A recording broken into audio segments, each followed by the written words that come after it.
Hello and welcome to the Purple Rock podcast. Matt is off doing real world stuff. So today I am your main host, Emma, and I'm joined here by Andy. Welcome, Andy. Thank you for filling in to that, that guy who's like, oh, I have work. I can't talk about a really old episode of Survivor. Yeah, we haven't seen a guest star takeover like this since like Urkel became the main character in Family Matters. Wait a second, I just called myself the Urkel of this podcast. Hold up, let's go back. And then, you remember that like you're really the main host and we were the ones taking over, but then you're the guest on it's, what a tangled web we weave. Doesn't sound familiar. That must be a different lifetime. Back when we could go outside and do things and new episodes of Survivor aired. Yeah, it was sad that they canceled this show, but I'm glad they can live on like in legacy like this. What I'm less glad about is that we came up with this master plan this season to like make sure we'd have things to talk about every week, and we're like combining episodes and all of that. And then we got this one, and we really should have thrown this in with something else, either 3 last week or just whatever, put it with the finale and not talk about it. I've honestly been worried about this since we like first started planning. It's like, I just don't know if a penultimate episode with one boot that's obvious will lead content. So since it's you and me, this should be a good 90 minutes. Yeah. You know what? We gave the people a chance to vote, and time and time again, proven democracy simply doesn't work. But no, honestly, I have been pro, like, we can do one episode, like, for post-merge stuff. I feel like, we can keep going. The thing is, like you said, I mean, you and I will probably still keep going. A visitor. We'll probably still keep going, but under normal circumstances, like, oh no, the podcast is slightly shorter. Oh, what are we gonna do? Like that's the benefit of this medium, unlike Survivor. If we don't have a certain amount of content, we can just end. That's right. We don't need to fill the 42 minutes. All of our advertising obligations are taken care of. I'm just worried that I have nothing to yell at people for. Well, it's time to learn that perhaps there are other ways to communicate your thoughts and feelings. Poetry? God, no. He thinks it's funny. That's fair. Well, I guess what we should really talk about is, we start off as like, okay, they voted off Candace. They kind of knew that, or wow, you're right. We did need to combine shit. They voted off Penner. So Parvati and Adam are like, cool, I feel better. But, what's sad is what they said was true. It was a nicer episode. There wasn't really a lot of conflict. I'm glad they got rid of that source of conflict. Oh, they're delightful people when they're not picking on somebody. Yeah. And so, it's not too long until they go into the reward challenge. And, while they're kind of debating what it might be. They're, based on the clue, they're like, it kind of sounds like mud wrestling. And then they go out and they see all this mud and they're like, it looks like mud wrestling. And I, knowing what it is, I'm also like, what if it was mud wrestling? I wouldn't mind seeing Yul and Parvati mud wrestle. It might have been better if it was mud wrestling. Now, I guess there's an imbalance of genders at this, it's actually perfectly balanced. 6-6, yeah. But unless you're having 3-way matches, right? Like you'd want an even number of each, I guess. Look, I mean, there's gonna be a 3-way of some sort in this episode, so it's fine. We can make it work. But yeah, I mean, it's a shame. One thing that's a shame that Matt is not here is, we could see what, we heard his viewing partner wasn't a fan of how like athletically charged the challenges are. That was a weird way to phrase it, but that's okay. And here Ozzy dominates both, but dominates a challenge that really isn't like at its surface athletic. He just, I don't know, has curly hair so he can pile a lot on it. Yeah, he has a smaller body than several of the it's people largely there. like just a line too. There aren't as many crevices for him as there are other places, especially because despite what his shorts keep wanting to do, he doesn't want to expose that one crevice. I think he's just a big competitor. Yeah, I mean, he just is more creative, I think, too, and like how he's bringing the mud in, because like Becky and Sundra talk about, and we'll get into this more later. Like he doesn't just like beat him; he dominates them, and everyone else is like within a couple pounds of each other. Like I think second and sixth place is like maybe a 3 pound difference, Yeah. and Ozzy is like 20 pounds ahead. I honestly don't get it. I don't know how that's possible. I'm sure the show didn't know how that's possible. Obviously, we see like he piles a bunch on his head, but like aren't everybody doing that? Like, is it because he's faster to the mud and thus gets the clumpier stuff? Maybe it's not he has good balance and being faster going back, it's not falling off. But yeah, it is hilarious that like, yeah, he absolutely, obviously we know Ozzy is a challenge beast, but they're like, but he like dominated us at this one. I was like, I don't think like this challenge is one where you're like, we'll never be able to beat him. He I suppose the more flip fun. side is if you can't even beat him at this, if you can't even come That's close to him in this, like maybe you've been telling yourself it's like there's gonna be eventually one that isn't about swimming or climbing. We got this. Right. And it's like it don't matter. If it's literally just rolling around in the mud, he will still kick everybody's asses. Yeah, and this is where we really start to see like, oh, Ozzy's just like gonna keep winning, and you have concerns about that, and they bring that up before immunity, but I never know why people talk about that unless they're gonna say if he doesn't win, let's vote about, because it's like, well, should we target him or should we not? I'm like, maybe let's wait to see if that's a possibility. Yeah. Spoiler alert, it won't be ever, forever. Yeah, no. Honestly, like this episode, probably like maybe I'm like Becky and Sundra there. He impressed me more because, again, I know that he wins all these, but I kind of didn't really remember what the challenges were. I remember like, yeah, oh yeah, this is the one from the GIF, but the GIF. But yeah, it's just like he is even more impressive than I thought it was because he'll just do it. He can do most things. So it's not just about his talents. I think it is about his higher level of competitiveness. And good on you. Now that isn't probably the highlight of the challenge. The highlight is that you get to see all of Yule just covered in it, coating that mud down those abs. Yeah, and it gets rid of all of like the scarred up skin and like fills in all the bug bites and stuff, and then it's just what he's working with there. Sidebar, what happened to his shirt?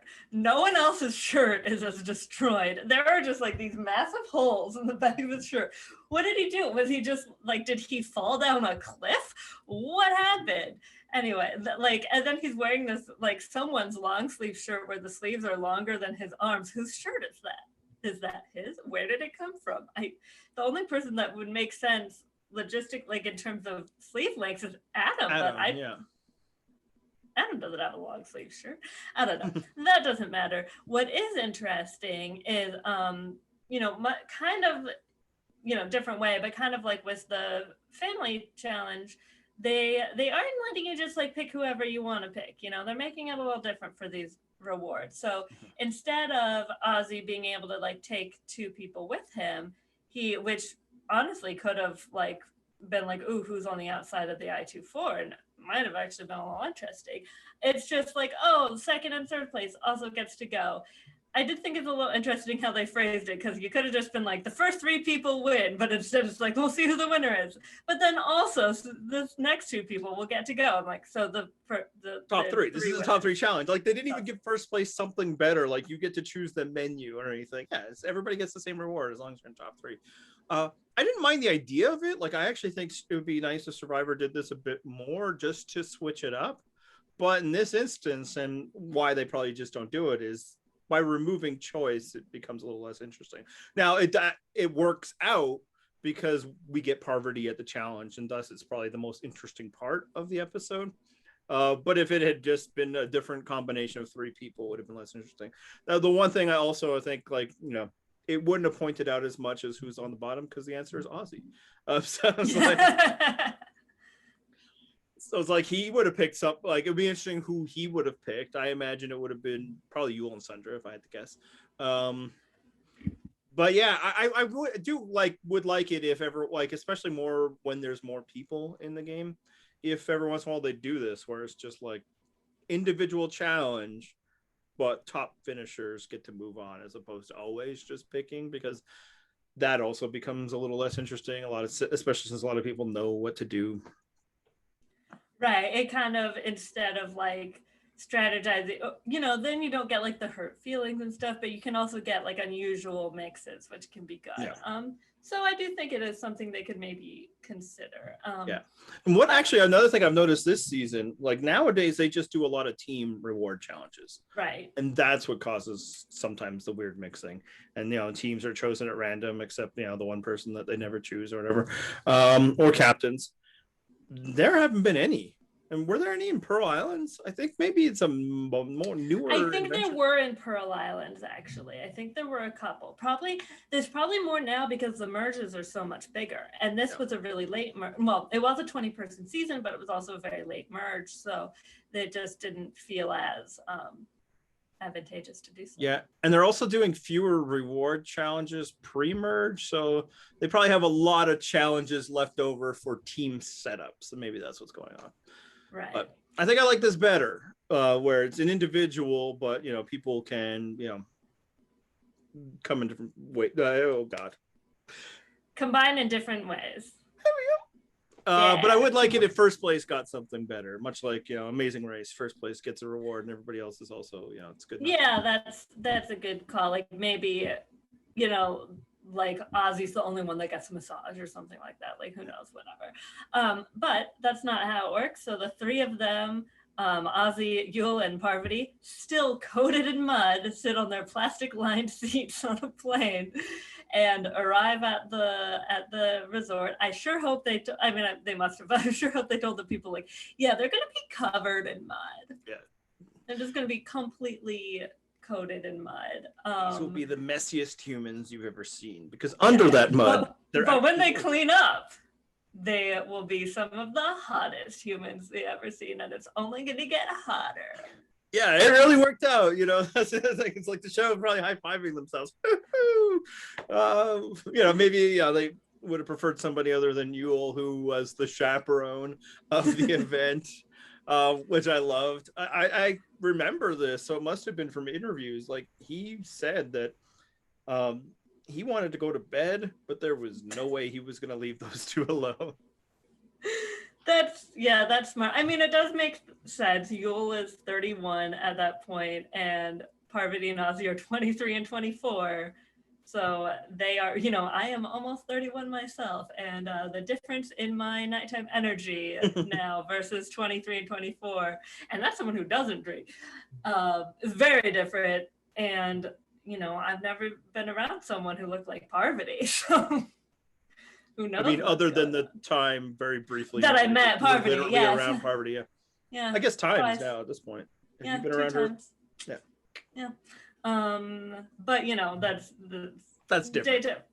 The second time she's already older and married and a mom. So this is the scene that booked Parvati's return trip to Survivor. Yeah, I think the scene in this episode in general, but definitely they're like, oh, someone who's like willing to use her sex appeal and try to get ahead. We've definitely never had one of those before, they said, ignoring Sarah from our cases. As we should.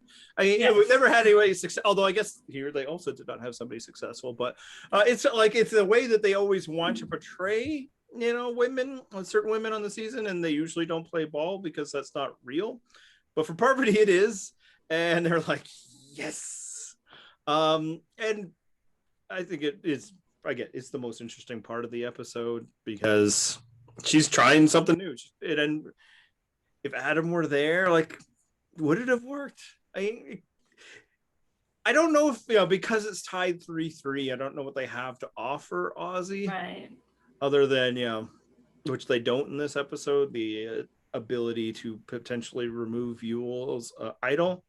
But I like her chances of getting him to think about it, because he's also, on top of that, dealing with the idea that he's probably sensing the level of fear that he's putting into his alliance partners. I mean, we've seen what Sundra and Becky are like when they're trying to lie to somebody they're scheming against last week. So it might have had some success, but that she's not only is she trying to do it, but that she verbalizes, oh hell yeah, that's what I'm doing. I think that's what the show loved about it. For sure. And I mean, when anytime you can have like, oh, we have 3 hot people naked in a hot tub, even though they like don't show anything at all. Which, makes sense. It's Survivor, it's not the real world. Or America's Next Top Model that one time. And now I'm just hearing that poor guy in my head. But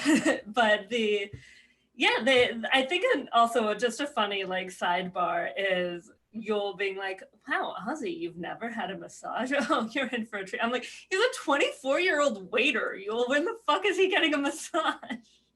Yeah. He's not rich dude in Silicon Valley, unlike some people we know. Yeah, I don't think I'd had one by that age either. No, I don't think that until like very recently. And I have a step cousin who's a masseuse. Still hadn't had a massage. But yeah, so they, a power outage did not disrupt their festivities, but I think it made things at Exile Island rough on Adam. But who gives a shit? Because Adam sucks. Fuck Adam. I know, but both times, like, I'm sure it stormed other times, but like both times Adam's there is like the sky is just open up to punish him. And I support it. Way to go, guy. Yeah. The universe is right to do so. It's true. Yeah, no, it's just I think Parvati is just a lot more interesting in this episode than probably any part of the season. And it's not just because she's ultra sexy. It's because we see her motivated to be in the game rather than just motivated to hang out with her friends. And, it's there in the margins in the first, but like her motivation last week was fuck Jonathan Penner, not like fuck that guy. Not. We know what you mean. I think verbally it makes sense. Yeah. If you're reading the captions, that is not what I meant. For her furthest thing from her motivation. But here it's like, yeah, she seems to actually want to do stuff. She seems to want to mix it up, both to save herself, but also just to disrupt what's going on, which also shows why it was a really good idea to wait to get rid of Penner. And yeah, I think we start to see a bit of the seeds. And now, interestingly, when Parvati's most successful always is when she works with Wimp. Yeah, and her starting to like try to play and all this, it ultimately is kind of her downfall, because then you're always like, oh, I can see the effect she's having here. I could see her being able to continue having that effect, especially when if Adam's gone, and then it's like, oh, what's the harm in keeping Parvati one more time and stuff. So he's like, yeah, I think she definitely is the threat there over Adam. And he hilariously like has this discussion with her about who might be more of a threat in challenges and who this and that and stuff, which really also shows how much Yul is just at least being presented and probably factually dominating the strategy with, he talks with Parvati and with Adam about like which one he will get to keep. And the one with Adam actually was really smart because he is able to position himself as the decider. I'll keep you around. I'll save you. Really, maybe Yul's words do carry that kind of weight. He is the one with the evidence to present to the group. But it's also really good. It's like, yeah, I saved you. That was me. And we know how the season turns out. Yeah. That is why he wins. It's also like, I saved you, not like I decided you were less scary. Yes. And that's the thing. Like with Parvati, he's kind of you and I have such a bond. Yeah, with Parvati, he's kind of presenting like that, like what would be the biggest threat. But then I was also, I think, trying to be complimentary to her. Like, if it goes this way, it take it well. It's because you're dangerous. I will say the first time I watched this, I found it tremendously gratifying that Adam was kept as the lesser threat. That was. Yeah, I was gonna say one thing about this. It's like, is this more of a compliment to Parvati or an insult to Adam? Yeah, I mean, I think in that discussion, he's trying to present it as such, and I legitimately, I do think this was Parvati was eye-opening in all senses of the word. Frankly, most people who have been around her will tell you that like it doesn't take long to recognize how easily she draws people in. So, you know, a candlelit skinny dip in a hot tub, you'd be like, no. If we have any hope of keeping Ozzy in line, we need to remove this temptation. And Adam is not that. Yeah, and as my husband will soon see when we start Micronesia, I mean, Penner is going to very aptly say Parvati is a threat, and he's someone who's played with her and played with her when she was not playing well, but spent enough time with her to be like, yeah, this girl, like, if she understands the game now, like, that's going to be dangerous. And that turned out to be pretty true. Yeah, and of course the third time every time she's played subsequently. But it was interesting for my Micronesia is there was no proof. She was right. The least accomplished person on her tribe going in terms of game success. Yeah, if there were people who predicted her to win, it's because Amber won. Yeah. It's because it's the same reason, people were predicting Kelly Wentworth to win Cambodia, which again ended up being closer than people thought. But it's just who's the female player you're surprised got cast? Yeah, no, and that I totally did that when Micronesia was going, just because it wasn't just Amber. Other shows, first All-Star seasons, it was always like the person or persons who made least sense casting. So in Big Brother, it was the guy who got on because they wanted his friend on. He's like, I'll only come back if you also cast him.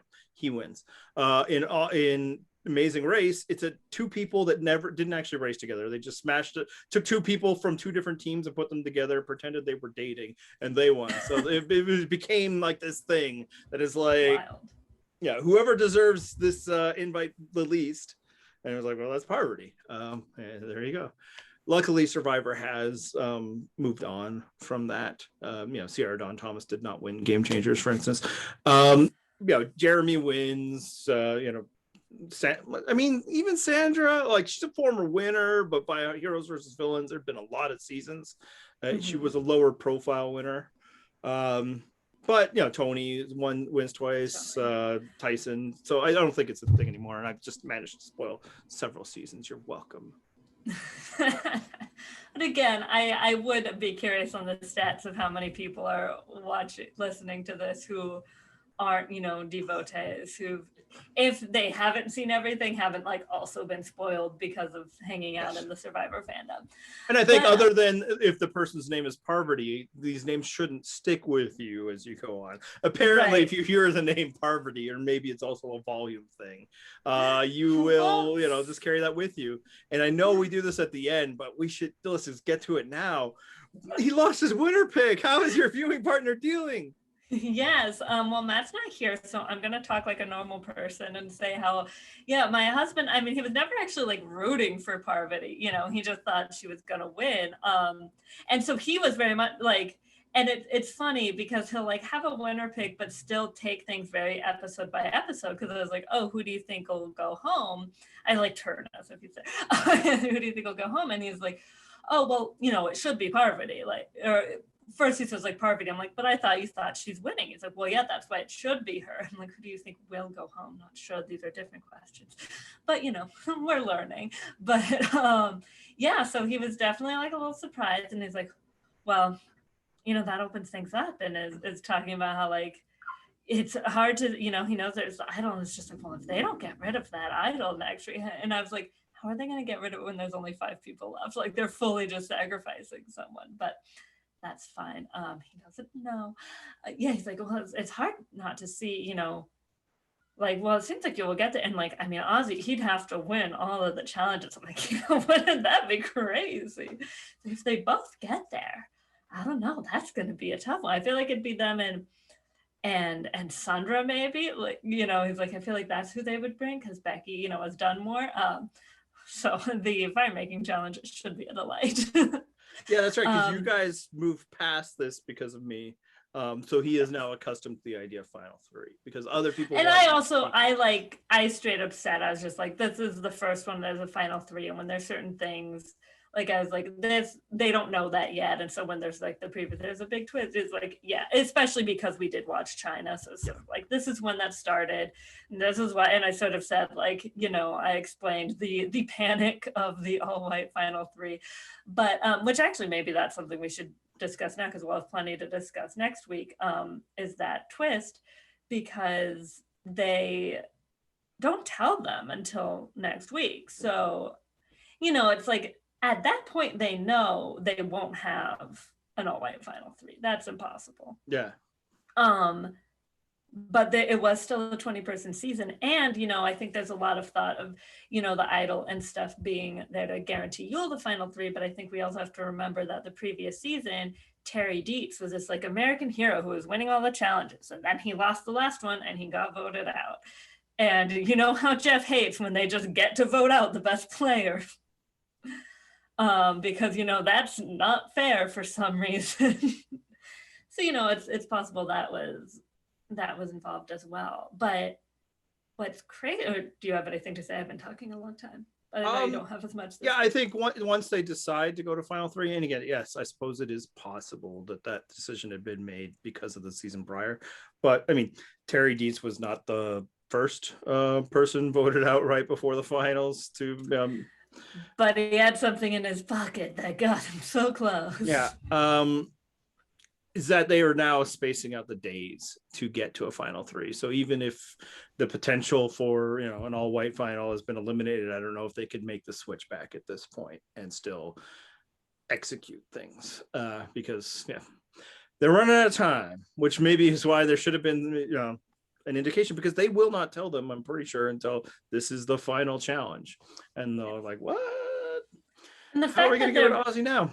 The fact that they're running out of time actually brings up something that is not in our breakdown, but you mentioned on Slack, and it's just hilarious for some Schadenfreude, that because Penner gets voted out earlier and because Parvati jumps the line, seen as more of a threat, Candace and Adam get like one night, 2 nights at Ponderosa together. Yeah, like barely. So she switches. Probably 2, because we got the fire making challenge. So that's the other thing. Right. They had to spend like most of their night watching people not make fire.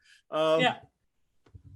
And then that's it. So like every move she made in this game is to spend more time with her beloved Adam, and nope. Whether it's them sending her to exile the whole time, or Adam and Parvati being like, hey, how about you get rid of, because she was never in on you get rid of Penner before us and we'll give you our vote discussion. So what they successfully ended up doing was just keeping themselves apart even further. But so maybe if you really think about it, that was the best move Candace could have made, because that way their little island romance just didn't have a chance to really grow and be something they tried to keep up after the island, and she's able to meet a young John Cody instead and not spend another second with Adam. The flip side is, what if she had spent time with Adam and was able to come to her senses a lot sooner? This could be just like that long distance relationship where it's like, true. It's good because we hardly ever spend time together. And then you have like that long vacation together. And it's just Speaking of the Amazing Race, this person is awful. What was I thinking? He's an idiot.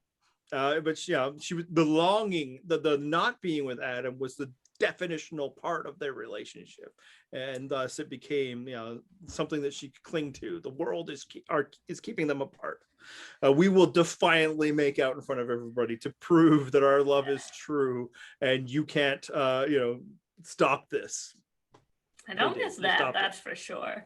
That's good to have that gone. I mean, Adam still sucks, but it's better to not have both of them there making kissy faces. But so there's, as you said, not a ton going on, but while the sexy reward is happening, Becky and Sundra are not on exile, but they are at camp alone, and that storm must have had them so cold that they just kept that mud on for insulation for a little while. But they also, got to talking about just how good Ozzy was at challenges and like switching things up. And after our discussion last week, it was nice to see that, they were putting some thought into who they can beat. Yeah. Work or out. At least the Ozzy part of it, which, that's something. Is clearly they're not worried about Yule. In fact, they'll come to him with this plan, which they kind of have to. And I say, like, I don't want to, like, it's good. They're thinking about it. and it's a little late in the game, but I don't know if there was an earlier time when it would have made sense to try to get out Ozzy. For one, there was literally one opportunity, and that wouldn't have been advantageous. That would have been tossing the game back to the other people. But it's also like the most obvious thing, and also the easiest thing. Like, people get bitter on the show when other people are enjoying rewards and you're not. This was a lot of what was happening last week. Like, oh, I can't stand to be around Penner because he ate and we watched it. It's like a classic Survivor trope that is. But I do think there was something to the fact it's like he's good at everything. The one weird thing is just the language they were using. Like, they seemed a little offended that he kept trying so hard to win. Like, he just really tries. It's like, yeah, that's what competing in things is. Yeah, like there's definitely, people have talked about how much maybe Yule wasn't doing everything, for the challenges because he had the idol and they could use Ozzy and stuff like that. But in terms of Becky and Sundra, it's like, you can also try. Yeah. Adam's probably trying. Parvati's probably trying. I mean, and you two were like 6th and 5th, so I was like, yeah, it's not just Ozzy that's beating you guys. But yeah, no, but good for them for thinking it through. The game conspired to not give them that opportunity. Had Ozzy not won, would it have been the right move to target him? Like, is he more dangerous than Parvati at that moment? I mean, we know the result, so there's that, but we don't know a result of what happens if Parvati survives 3 more days. Right. And yeah, that's interesting. I mean, she gets Candace, Adam, and Nate. Here's the thing. Guaranteed. I don't think at this exact moment in the game, there are 2 people that Becky or Sundra could beat. Yeah, that's probably... Maybe Adam. We don't know, because, we're putting, like, there's a lot of raros on the jury, but do they still like him? Like, he voted out all of them but Nate, Candace and Parvati. Right, like... Brad, Rebecca, and and Jenny are such wild cards in that case, because most of them, have barely played with the people in question, whoever it might be, if they have played with them. And we don't hear that much from them in the game in general. And so, actually, I was thinking about this wrong. From their standpoint, they're thinking final 2. The answer for each of them is the other. That's true. Yeah. So yeah, that's a good point. They don't know that it's a final 3. So they're thinking final 2. So maybe they think, that they have, if they get rid of Ozzy, maybe there's a chance one of them can pull out the final immunity challenge, which is often like an endurance thing. And, sometimes it can be advantageous to have that lower center of gravity for some of those. So maybe they'll think maybe one of them can beat Yule. And if not, oh, well, you did what you could. Plus, maybe they're, we talked about this before, maybe they're thinking, that Yule is extremely seen as the godfather, the decision maker and all of that. And that doesn't always work out.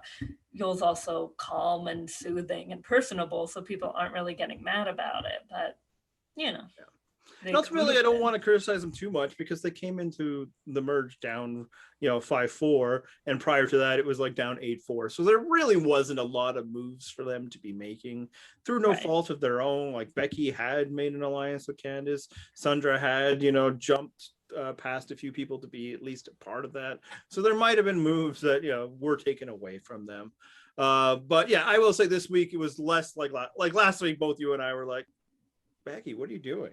But ultimately, the truth still remains that she does not seem to have any interest in taking out Yule. And that's what we were critiquing for last week. Mm-hmm. Now, obviously, how would you even? Right. I mean, I guess the answer, put a vote on him. How would, if you really wanted to do it, and I don't think they do, you talk to Parvati and Adam and say, let's vote for Yule. Yeah, this is really the stage to do it, too, because you just get rid of Adam or Parvati. Yeah. When would you guys be willing to do it? And the thing about it is, we'll find out next week. Like, Adam will say yes. Like, it's actually his move that he proposes to them. that will have no value for him. I think he just wants to fuck with people and is bitter that Yule has so thoroughly beaten him. Conversation for next week. But yeah, that would, I guess, would be the one. Like, it's at least let's level the playing field a bit. But what are you gonna do? There was 4 of them. I don't want to leave the impression that because we criticized Becky last week that we think that she's not good at Survivor. Better this week, and it's like, yeah, she's all right. Something I thought of that also probably should have been put on the breakdown was, but I gave it to you beforehand and you didn't think of it either, is Adam and Parvati, do approach Ozzy, not just during the reward, but at camp and stuff. And that makes Yule a little nervous, but their approach and who they decide to target is Sundra. I think that's very interesting because everyone thinks, particularly because of the Final Four, kind of thinks of it as like a Becky and Yule and Ozzy and Sundra pairing. And we've talked a lot this season about how that really isn't the case. I think it's, Yule and Becky and Sundra. Ozzy is also there. And, but the fact that they choose to target Sundra, first of all, shows they don't see her as being close with Ozzy, but also shows how terrified people are to make even the slightest attack at Yule, because they're not even willing to take out his right-hand woman. Yeah. I wonder if it's because part 2 of the plan is to see if Yule and or Becky would also, and probably Becky would also toss Sundra aside for some reason, because Ozzy is just a tie. That's not enough. Because why would he force a tie? I guess he's immune, so what does he care? Right, and then maybe one of them will flip to avoid rocks, because actually that wouldn't be the worst plan, because Ozzy has immunity and Adam and Parvati have nothing to lose. Yeah. But yeah, it is interesting. Again, why not Yule? Why not Becky? And I guess Yule doesn't help them. They're not going, one of them is going to go home, and right at that moment, they're trying to not go home. But yeah, it's just what are you even offering? What does getting rid of Sundra, what value is that to Ozzy versus getting rid of one of you? Right. Becky is value. You're weakening Yule. You're breaking up a pair. Sundra is it's more of an early game thing. Is she really helping? This stage is so let me get this straight. You want me to betray the people I'm working with, to vote out somebody who will never challenge me in immunity. That's their plan. Not even close. Does not come within an hour of my finishing. Yeah, okay, let's do it. Let's roll. So the person, frankly, that I'm probably depending on to use against those other 2, whether they're close or not. Yeah, it wasn't the best plan. Yeah, they know Parvati will come up with better plans later. And when I say Parvati, I mean Sari, but and both. So they go to tribal council. Actually, another thing about that scene is it once again shows Yule's activity in the game, and I don't know how successful it is, but Becky and Sundra, I think, I don't know if they're together or if it's just her, their move is just to tell Yule. Yule's move is, all right, I got to do something about this. Much like I chaperone them in the hot tub, I'm not leaving Ozzy alone with them. And it's just it was his move to always work with Penner, and they're just sure, do it, but I don't really like him that much. Here it's you got to watch what those guys are doing. So it's if there's ever complaints about how Becky gets no votes or anything and no respect for it, I'm completely past that now with the rewatch. Other than people, I think sometimes just feel somebody should get a vote because it's mean not to get any votes, but it's not my choice. Not in something like that, in such a tight, Yeah, Ozzy would have won probably in that sense. But also, it's just it's not ranked vote. You have to vote for who you think is best. And there's nothing that Becky is best at. It's not necessarily saying you're awful because nobody chose you. They're not picking second. Yeah, I think that's actually also something the fandom at large, and maybe players too, need to see, which is getting 0 votes at Final Tribal Council does not mean you were a goat. And it doesn't mean you're bad. Often goats get 0 votes, but sometimes goats do get, Philip got a vote. Is Philip a better player than Stephen Fishback? No. Probably not. Probably not. I'm Than gonna say than no. Becky? No. Yeah. So yeah, like it doesn't have to mean that you're bad. It just means the person you were sitting with was better. Yeah. And it's just like in this, in the Jonathan move and all that, we actually see Becky deferring to Yule to do these things. So it's not just that like the people on the show and the show itself keep assigning credit to Yule because he's the man. Although I'm not going to deny there's always going to be an element of that, but we Mhm. actually see that she is more comfortable working with Yule, whereas Yule will work with everybody. Mhm. And that And and just that scene really, now that I'm thinking about it, kind of underlined it. Why doesn't Becky or Sundra go hang out in the shelter? right. And another funny thing though about that is it looks like he goes over there like and Ozzy either leaves soon after or like has already left because then instead of it being like talking with Ozzy and like checking in with Ozzy and seeing how he's feeling and trying to reel him back, it's like to Adam, like, how dare you? Don't try to turn Ozzy against us. And like, I love you, but what the fuck, man? Yeah, Like, what is he didn't even play supposed it to that do? well. It's just I do like that he went to do something about it. It was like, Yeah. this is something we can be concerned about. Maybe we should give them less privacy. But I agree. It's like, Yeah. well, of course, how dare he? He's trying to Yeah, save like himself. God, forbid for me to defend Adam and an interaction against Yule, but it's like acts like it's this like personal affront that he would try to turn Ozzy against the I-24. And I get what they symbolize, and that's why we love the I-24, but like what's the man supposed to do here? you know? Yeah, you've already made it clear that the doors are shut with you. Yeah. Yeah, no, and at that moment you get to see some ego with Yule, because I think it spins out of the earlier conversation he had with him. It's like, well, I'm doing you a favor by not voting for you, which isn't even true. I view Parvati as much more dangerous than just spinning it as that. And now you take that and throw it in my face and throw it.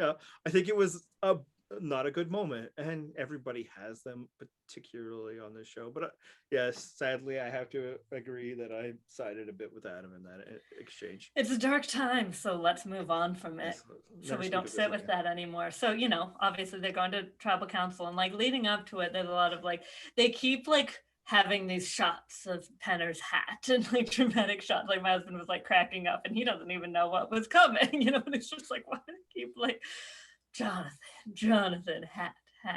And he was like, should I bring it? Should I give it to him? Is that okay? Like he asked to it. And like everyone seems fine with it. Like they're not concerned. And so he does, and he like this is important, just like drops it on the jury bench before they arrive. No one sees Nope. Jeffrey. And then, they come in and Penner's like, oh nice. Thanks, tip of the cap, literally, and puts on his hat. And then Probst is like, oh, he's like, oh, the jury's only here to observe. Hey, by the way, Jonathan, Yule brought that for you. And like, wow, Yule, isn't that just a way to curry favor with the jury and blah, blah, blah. And I remember that obviously from watching before, but watching this now and seeing that like it happened before they got there, I'm like, well, it wasn't currying favor until you fucking told them, Probst. Yeah, in fact, I was actually Googling something about Penner's hat after he mentioned that he wanted it back. And Yule said in interviews, like, he was asking all day, just like trying to hand it to production. Can you guys just bring this to Jonathan? And they're like, oh, we'll think about it. And then eventually it's like, hey, how about you just bring, like, they told him bring it to tribal council. So like he was trying to not even do that much. And then Probst does that. And I mean, it's obviously bullshit. I'm almost of two minds of it. Isn't that one of Jeff's jobs, especially at tribal council, is to stir shit up? And I know some people take offense, and this is definitely thumb heavy on the scale. But in the end, this is also like a nothing vote, like a rock solid thing. Like, and trying to create anything, what's he gonna do? Get a lot out of Sundra and Becky out of this stuff. Even Yule himself is not somebody, or Ozzy, like he doesn't talk. He lost Penner just the week before. Who was probably tries to reel him back in. conversant to tribal council. Yule is incredibly measured in everything he says.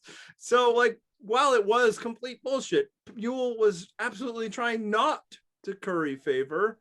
I could also see Probst like, I got to make something out of nothing here. You know, these people are either he knows they're not going to give him anything, or maybe they weren't giving him anything, and then he takes on that path.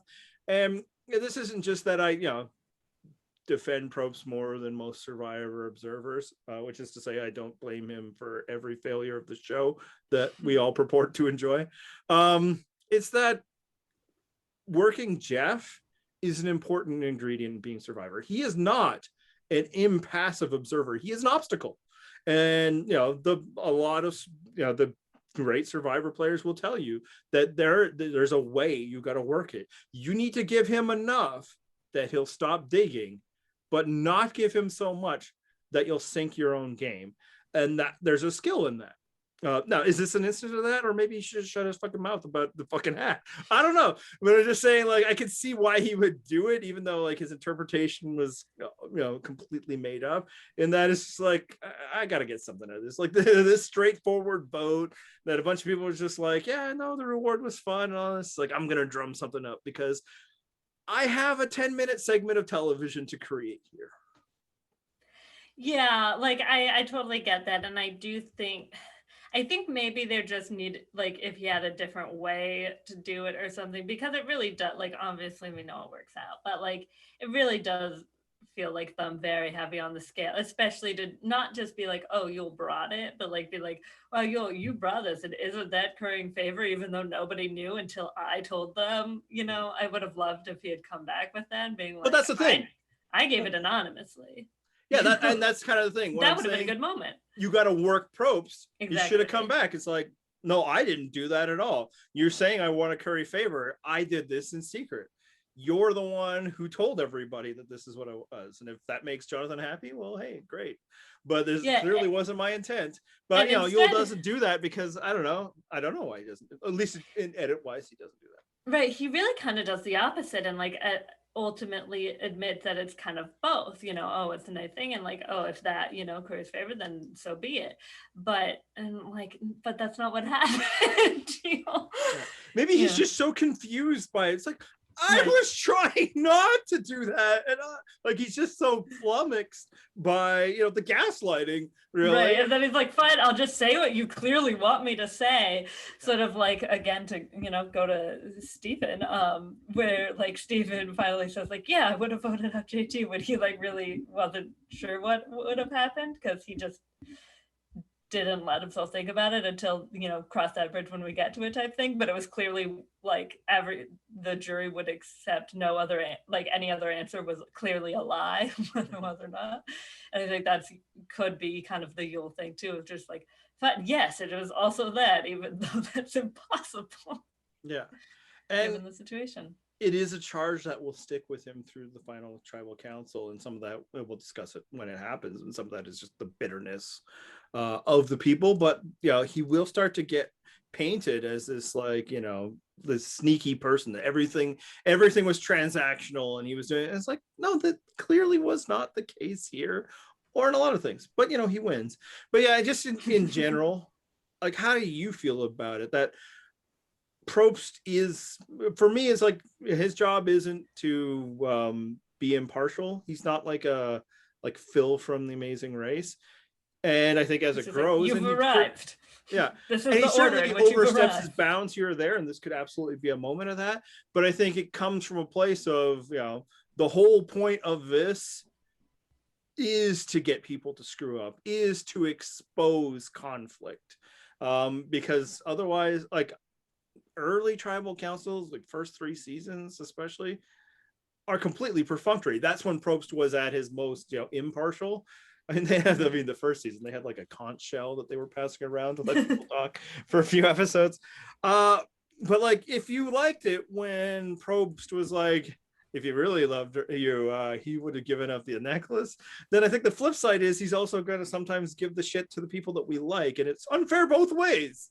But it's just like an element. I mean, Candace was already voted out. Yes. And like, I think that's where I land. It's like, I get it, and I don't mind him doing, some stuff, but I think this particular instance, and I think there are others, where now you're providing information that they did not have. Yeah. And this is what leads to Danny Boatwright, not, I mean, obviously that was beforehand, but that kind of thing, it like leads to like Danny Boatwright not giving full confessionals because they think they're going to tell the returning player, and put the thumb on the scale that way. Like if people are then going to not do interesting moves or do interesting things because of they think the secrets are going to get spilled to bring up drama, then that hurts the show too. So, with a lot of things, like it's a fine line and it's a balance. And, people, when things are a fine line, sometimes they step over it. Yeah. But I do think that's a great point, is that he should not be revealing anything. He should be tricking them into revealing. And obviously the smart player will then be like, well, why is he, like, what's he dancing around here? If he's asking these questions, maybe. Yeah, like he could easily say, like, oh, I see Jonathan's hat. Does anyone want to talk about how that got there? Like that's what I'm saying, where like there are ways to do it and not just be like, hey, Jonathan, guess what? Yeah. So yeah. And like, because then you can bring it up and be like, oh, so Ozzy, you said you brought about, like, why do you think he chose to do that? And it's like, oh, because Jonathan asked, it's like, oh, do you think, there's any other reason? Like, pull the Heidi. I think I agree. That would be the better way to try to drum up the drama that he was trying to create, instead of revealing information that was not being revealed by the players. So yeah, I think his job is to pry and at times even attack, because it sounds like there's been times when everybody is so evasive that he'll just like start yelling at them.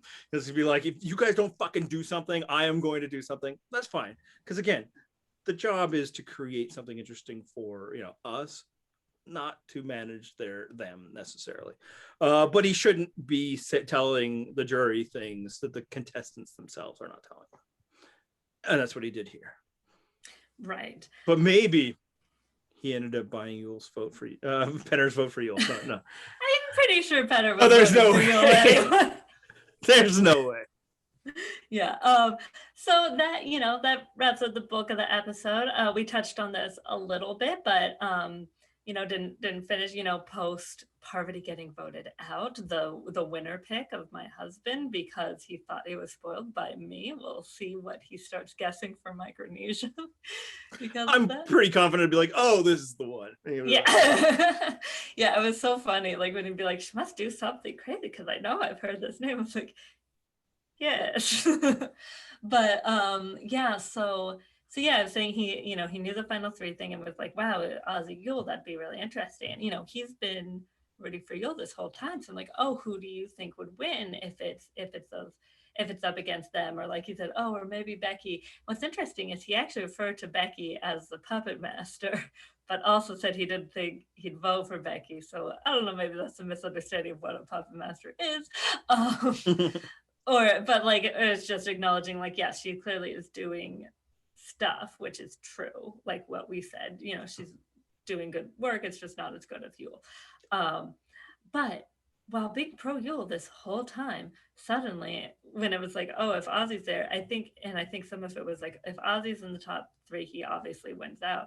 He was like, yeah, I think Ozzy might win. And I was like, oh, but who would you vote for? And he's like, yeah, I think probably Ozzy. And I'm like, oh shit, what have I done? This was supposed to be setting him up for joy, not yeah. I mean, maybe he just doesn't want to speak it. Like he doesn't want to jinx what's happening. Yeah, and then I was also like, yeah, like when we were watching China, he like had himself convinced at the end that Courtney was gonna win, and unlike me, he didn't really like Courtney, which was devastating.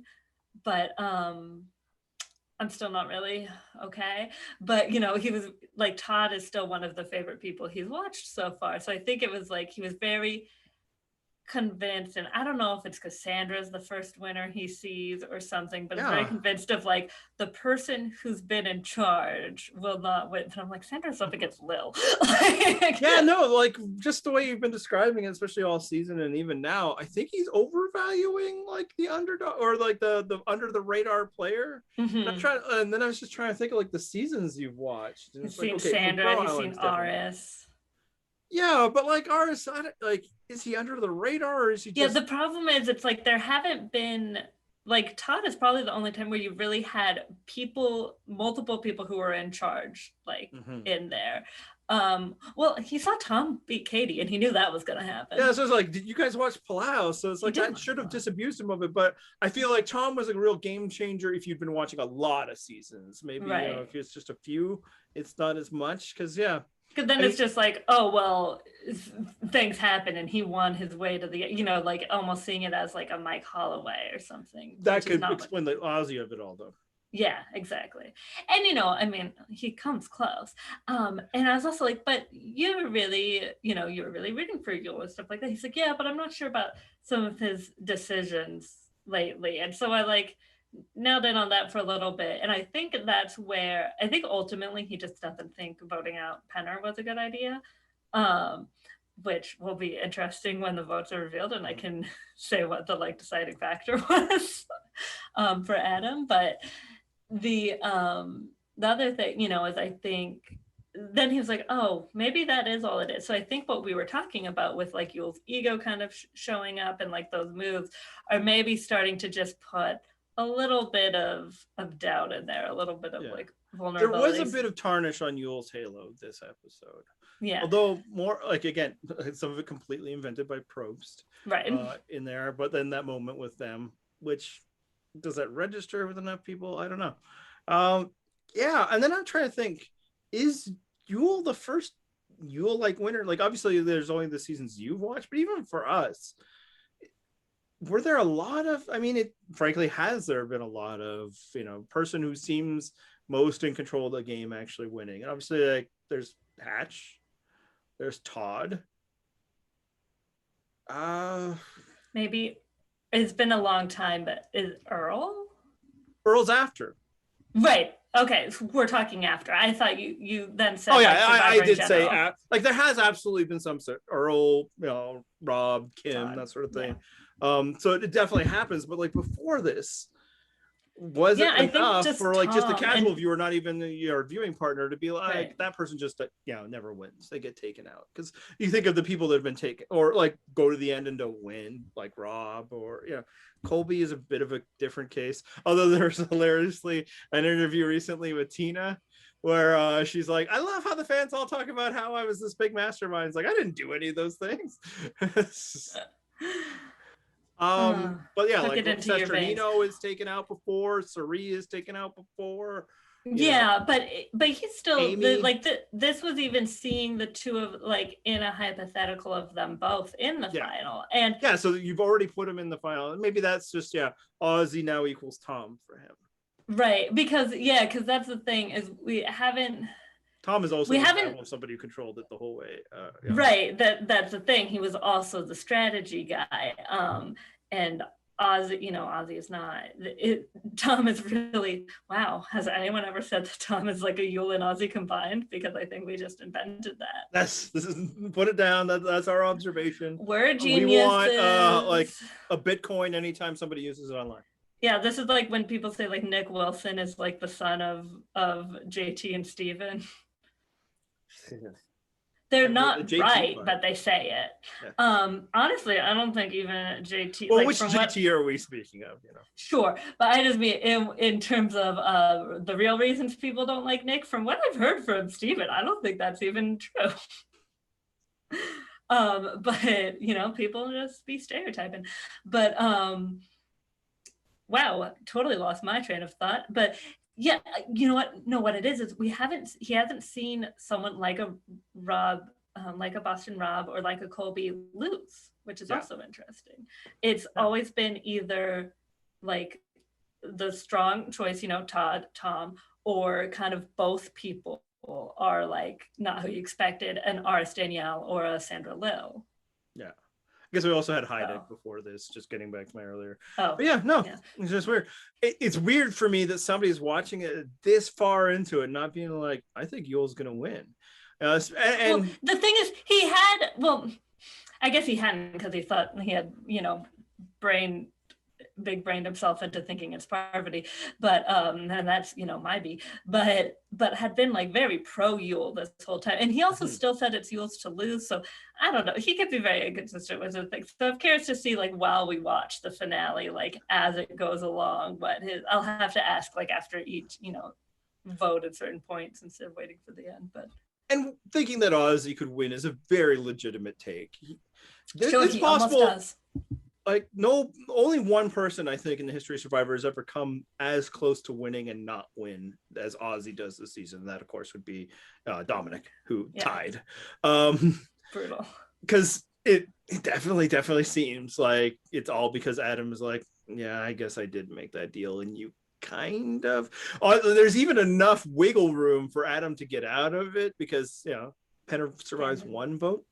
I think that's like, I think Adam wanted to vote Ozzy and doesn't, so like that's how close it was.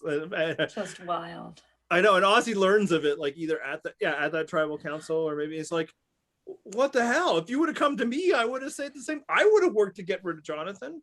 We all hated him. Not only that, and apologies to any listeners who know this story, but I heard Candace, I think on RHAP or something, said that she, because she was like actually a big fan, she didn't want their season to be spoiled. And so she told people when they were like asking, she said she voted for Becky. So Ozzy thought it was a tie. And they like didn't know what would happen back then, obviously. And so he spent like the whole time thinking it was a tie, and then was apparently not happy at the reunion. Anyway, I am jumping ahead, but it's just the one thing so far this season is underlined for me, and I doubt the finale will change that, is a bit more of a respect for Ozzy. And that I think because of like, his failure in Micronesia and like what a douche he was in South Pacific, especially. Like he was also in Micronesia, but it's quick, right? He gets taken out pretty quickly, whereas South Pacific. He's also at his hottest in Micronesia, and that helps. But he keeps coming back, right? So like it's almost kind of like, oh, Ozzy is not very good at Survivor. He can't win. It's like he so almost won. We're lucky that he didn't win. Like you're somewhat lucky that he did. If Adam and Parvati aren't just so bitter about Jonathan, he doesn't. So Ozzy almost did win Survivor, and thus he deserves some credit. It is because of his other people skill set at Survivor, but sometimes that's all you need, right? Yeah, like there are other people who lose by one vote, but still not, like Clay did not come as close to winning as Ozzy did. Yeah, no, like I don't even think like Boston Rob came that close, because like I just recently watched All Stars. I'm not sure where the other vote would have came from any kind of permutation, right? Whereas this, like I think one of the Yule voters really actually wanted to vote for Ozzy. That's how close it was.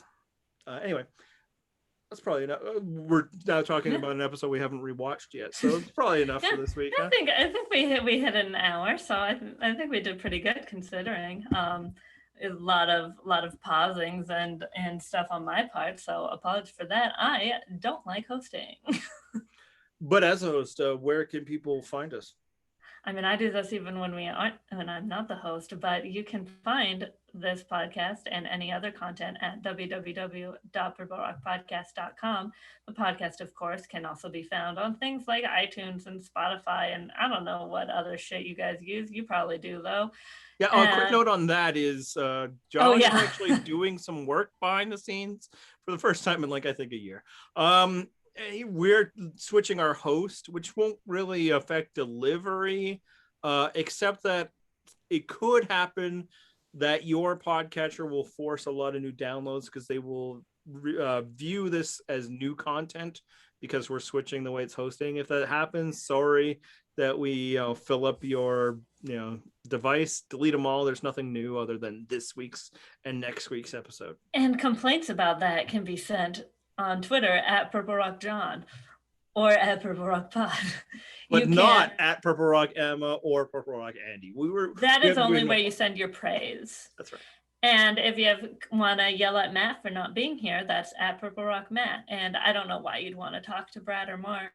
They're not here. Yeah, I mean, do we ever? Sometimes, maybe. No.